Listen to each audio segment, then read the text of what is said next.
Hello everyone, आज की इस पर्टिकुलर वीडियो पर मैं डिस्कस करने वाला हूं एफआईआर से रिलेटेड इन्फॉर्मेशन। ओके, देखिए एफआईआर बहुत ही जनरल टर्म है, आम आदमी को पता होनी चाहिए इसके बारे में। मैं उम्मीद करूंगा अगर इस वीडियो को आप अगर अंत तक देखोगे तो एफआईआर से रिलेटेड बहुत सारी चीज़ें जो आप आज सीखने वाले हो मेरे से। ओके ना, देखिए एफआईआर जो होता है कब होता है, तो अगर समझिए कि अगर कोई क्रिमिनल ऑफेंस, मैं क्रिमिनल ऑफेंस की बात कर रहा हूँ, जिसे सोसाइटी में होते रहता है, चोरी, लूट, डकैती, मारपीट, ठीक है, बहुत सारे ऐसा ऑफेंसेस जैसे मर्डर, रेप, ऐसे बहुत सारे क्राइम होते हैं। तो सिंपली एक लाइन में कहूँ तो कॉग्निजेबल ऑफेंस, तो ऑफेंस दो तरह के होते हैं, cognizable and non cognizable. Cognizable यहाँ पे सीरियस नेचर ऑफ क्राइम, जो कि आईपीसी के अंडर आता है, आईपीसी इंडियन पिनल कोड के अंदर आता है। जो भी ऑफेंसेस उसके अंदर होते हैं जहाँ पर पुलिस ऑफिसर जो है आपको विदाउट मजिस्ट्रेट, ठीक ना, ऑर्डर के आपको गिरफ्तार कर लेते हैं, ठीक है, जहाँ पे हम उसको कहते हैं क्या, कॉग्निजेबल ऑफेंस कहते हैं, जो कि कॉग्निजेबल ऑफेंस कहते हैं। तो ऐसी स्थिति में पुलिस ऑफिसर आपके अगेंस्ट में जो क्रिमिनल होता है तुरंत ही एफआईआर दर्ज करता है वहाँ पर, ठीक है। तो सिंपल से मैं बात कहूँ कि एफआईआर होता क्या है, ठीक है। तो एफआईआर जो होता है एक तरह का एक इन्फॉर्मेशन होता है, जो कि इन्फॉर्म करने वाला व्यक्ति को हम क्या कहते हैं, इन्फॉर्मेंट कहते हैं उसको। ओके ना, तो कोई भी क्राइम के बारे में पहली सूचना, पहली जानकारी देना पुलिस वालों को, तो वो क्या होता है, एफआईआर होता है। एफआईआर का फुल फॉर्म होता है फर्स्ट इन्फॉर्मेशन रिपोर्ट, जहाँ पर फर्स्ट इन्फॉर्मेशन, फर्स्ट जानकारी दे रहे हो आप कोई भी क्रिमिनल ऑफेंस का ऑफिसर को। ओके, किसी भी व्यक्ति के साथ गलत होता है तो जो एफआईआर में एक तरह का एलिगेशन होता है, ठीक है, जहाँ पे एक व्यक्ति जो है एलिगेशन करता है किसी भी अदर पार्टी को लेकर के, क्रिमिनल ऑफेंस की जानकारी देता है कि उसके साथ गलत हुआ है, जिसे एग्रीव्ड पार्टी कहते हैं हम लोग, ठीक है, जो कि इन्फॉर्मेंट होता है उसे एग्रीड पार्टी कहते हैं, जिसके साथ गलत हुआ है। तो तुरंत ही क्रिमिनल ऑफेंस के बारे में जानकारी पुलिस ऑफिसर जानकारी रिसीव करता है, तो वो क्या करता है, वो एफआईआर दर्ज करता है वो अपराधी के खिलाफ। ओके ना, और जैसे ही एफआईआर रजिस्टर होता है, लॉज होता है, तो पुलिस ऑफिसर इन्वेस्टिगेशन स्टार्ट कर देता है। ओके, और क्रिमिनल को पकड़ना शुरू कर देता है। और क्रिमिनल को पकड़ने के बाद, ठीक है, उसको 24 घंटे के अंदर जो है पुलिस ऑफिसर क्या करता है, उसको मजिस्ट्रेट के सामने उसको प्रोड्यूस कर देता है। ओके ना, तो ऐसी बहुत सारी चीज़ें जो हैं आपको जाननी चाहिए, छोटी छोटी चीज़ें। ओके ना, तो आप देखिए कि एफआईआर में एक्चुअली होता क्या है। तो एफआईआर जो होता है, तो एफआईआर को जो आप देते हो, जो कंप्लेन करते हो, वो ओरली होता है या तो वो रिटन होता है। ओके ना, ओरल होता है या तो रिटन होता है। आप वहाँ पे पूरे क्रिमिनल ऑफेंस के बारे में पूरी जानकारी देते हो, जैसे एक एक्यूज्ड पर्सन का नाम, आपका नाम, कहाँ पे क्राइम हुआ, ठीक है, किसके साथ गलत हुआ, तो सारा इन्फॉर्मेशन आप एक पर्टिकुलरली आप एक पेज में आप देते हो लिख करके, या ऑफिसर, पुलिस ऑफिसर खुद भी वो लिखते हैं आप एक कंप्लेन को। अभी तो सुविधा ये है, अगर आप पुलिस स्टेशन नहीं जा पाते हो तो आप ऑनलाइन एप्लीकेशन भी दे सकते हो, ठीक ना, ऑनलाइन कंप्लेन भी कर सकते हो पुलिस ऑफिसर को। साथ ही आप जो है फ़ोन पर भी आप कंप्लेन दर्ज कर सकते हो पुलिस वाले को। तो इस तरह की सुविधा आपको मिलता है अगर आपको फर्स्ट इन्फॉर्मेशन किसी भी क्रिमिनल ऑफेंस के बारे में आपको देना है तो, ठीक है। तो जैसे कि मैंने कहा कि क्रिमिनल ऑफेंस जो होता है दो तरीके का होता है, कॉग्निजेबल और नॉन कॉग्निजेबल होता है। याद रखिएगा, कॉग्निजेबल जहाँ पर बहुत ही सीरियस नेचर ऑफ क्राइम के बारे में होता है, ठीक है, और नॉन कॉग्निजेबल जहाँ सीरियस नेचर ऑफ क्राइम नहीं होता है उसमें। ओके, ठीक है। अब ये जब समझिए कि एफआईआर जो होता है कितनी तरह के होते हैं, ठीक है। तो सबसे पहले है ये समझिए कि एफआईआर 4 तरीके के होते हैं। देखिए जनरली मैं आपको बता दूं कि एफआईआर लोगों को पता नहीं होता है, ठीक है, तरीके कितने होते हैं। तो आप 4 तरीके से अपना एफआईआर दर्ज करवा सकते हैं। पहला तरीका जो है, पहला जो है जनरल एफआईआर होता है, दूसरा जीरो एफआईआर, तीसरा क्रॉस, उसे हम काउंटर एफआईआर भी कहते हैं, और लास्ट जो है मल्टीपल एफआईआर कहते हैं। तो देखिए जनरल एफआईआर क्या होता है, जो सिंपली आप जो एफआईआर दर्ज करते हो। ओके ना, तो सिंपली जो है एफआईआर जो दर्ज होता है वो सीआरपीसी के सेक्शन 154 के अंडर जो है, जो सेक्शन होता है उसके अंडर वो एफआईआर रजिस्टर होता है। ओके ना, उसके बाद एफआईआर रजिस्टर करने की सबसे पहले आपको जाना पड़ता है जनरल एफआईआर क्या होता है, उसको जानना ज़रूरी है। तो चलिए जनरल एफआईआर के बारे में थोड़ा सा मैं डिस्कस करता हूँ।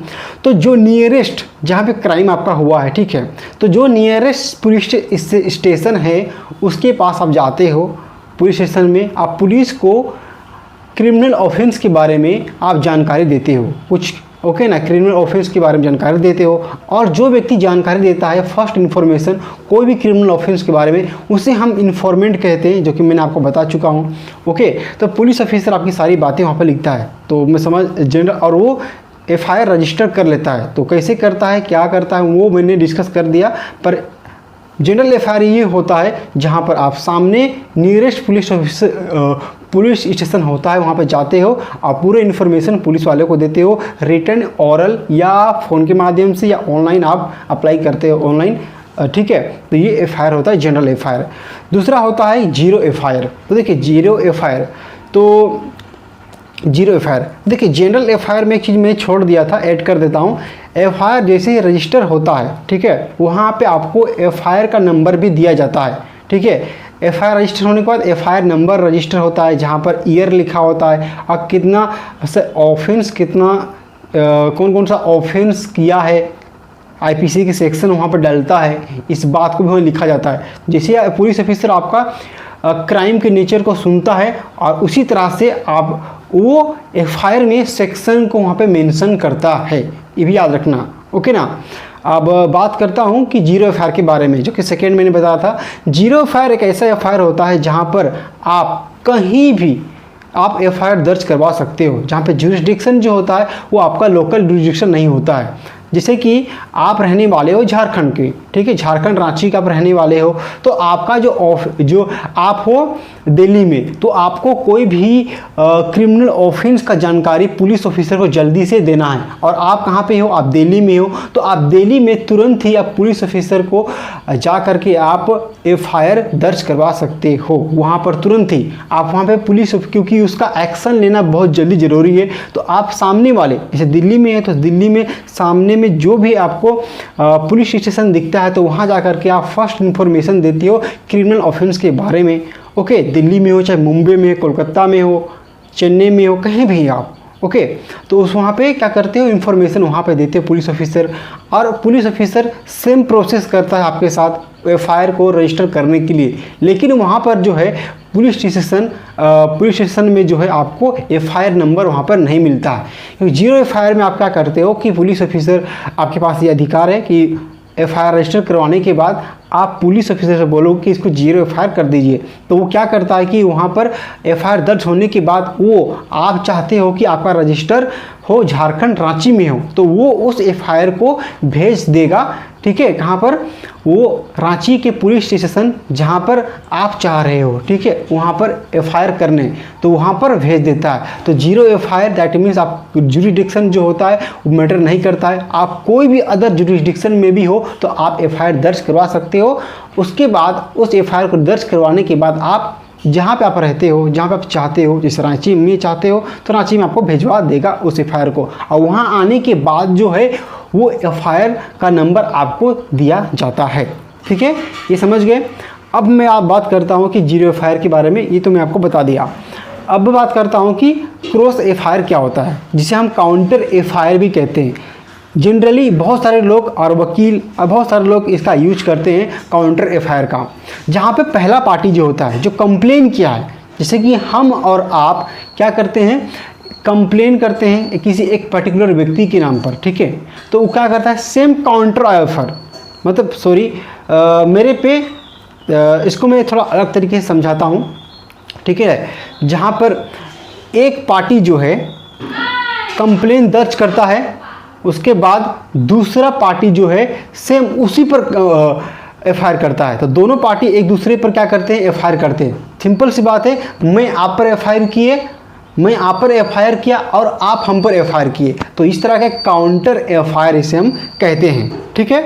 तो जिसमें दोनों पार्टी एक दूसरे को एफआईआर करते हैं और दोनों लड़ते रहते हैं, सिंपल सी बात है। आगे हम बात करते हैं कि मल्टीपल एफआईआर। तो मल्टीपल एफआईआर क्या होता है? मल्टीपल एफआईआर ऐसे एफआईआर होता है जहां पर जो होता है सेम कॉज ऑफ एक्शन के लिए एक साथ दो या दो से अधिक व्यक्ति जो है एफआईआर करते हैं। फॉर एग्जांपल आप और हम, ठीक है, एक एफआईआर करते हैं दोनों मिल करके।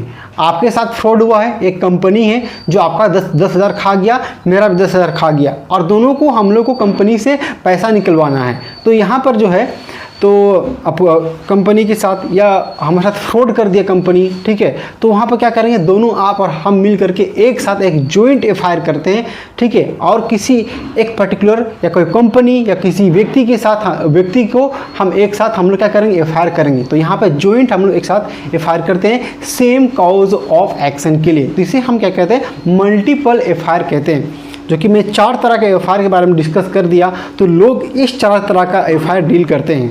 पहला general FIR, zero FIR, counter या क्रॉस एफआईआर, चौथा आपका मल्टीपल एफआईआर।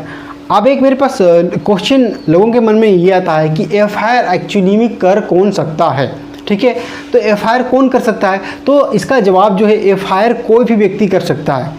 एलिजिबिलिटी की बात करें तो यहाँ पर ये नहीं देखा जाएगा कि जिस व्यक्ति के साथ गलत हुआ है, ठीक है, वही व्यक्ति ही करे, कोई भी कर सकता है। ऐसा नहीं कि उसका फैमिली मेम्बर नहीं कर सकता है। तो यहाँ पर सिंपल सी बात है कि एफआईआर जो है कोई भी व्यक्ति कर सकता है, ठीक ना। जैसे कि आप फैमिली मेम्बर में हैं, ठीक है, तो फैमिली मेम्बर का कोई व्यक्ति, ठीक है, एक व्यक्ति मर जाता है तो उसको बचाने के लिए आप फैमिली मेम्बर करते हैं ना एफआईआर, तो फैमिली मेम्बर का कोई भी फैमिली मेम्बर भी एफआईआर कर सकते हैं। कोई भी अननोन व्यक्ति भी एफआईआर कर सकता है, मतलब अननोन व्यक्ति कोई भी क्रिमिनल ऑफेंस के बारे में जानकारी दे रहा है तो वो भी क्या कर सकता है, एफआईआर दर्ज करवा सकता है। पुलिस ऑफिसर भी वो एफआईआर दर्ज कर सकते हैं, ऐसा वो भी मतलब करवा सकते हैं। मतलब दैट मीन्स एक लाइन में कहें, कंप्लेन कर सकता है, मतलब कि इन्फॉर्मेंट कोई भी बन सकता है। क्रिमिनल केस में, क्रिमिनल ऑफेंस अगर होता है तो कोई भी इन्फॉर्मेंट बन सकता है। सिंपल सी बात है, मैं समझा दिया आप सबों को। तो चलिए, मैंने सारा चीज़ डिस्कस कर दिया, एफआईआर के बारे में आपको बता दिया, एफआईआर होता क्या है, एफआईआर के टाइप्स क्या है, कौन कौन एलिजिबल है। लेकिन जो भी इन्फॉर्मेशन अभी शेयर किया एफआईआर से रिलेटेड, इतना इन्फॉर्मेशन इनफ नहीं है। एफआईआर से रिलेटेड मैं और भी एक वीडियोस 2-3 वीडियो लेके आऊँगा, जितना मैं कवर कर पाऊँ ऐसा, तो वहाँ पर डिटेल इन्फॉर्मेशन और भी दूंगा। तो आप वो वीडियो भी ज़रूर देखिएगा। उसके लिए आप हमारे चैनल को सब्सक्राइब करना नहीं भूलिएगा, ओके ना। तो आपको और भी नेक्स्ट वीडियो का अपडेट मिल जाएगा आने वाला का, ओके ना। तो चलिए, इस वीडियो में मैंने बहुत सारी चीज़ें में एफआईआर से रिलेटेड जानकारी शेयर किया, ओके ना। तो इस वीडियो में इतना ही, मिलते हैं नेक्स्ट वीडियो में। अच्छा लगा तो लाइक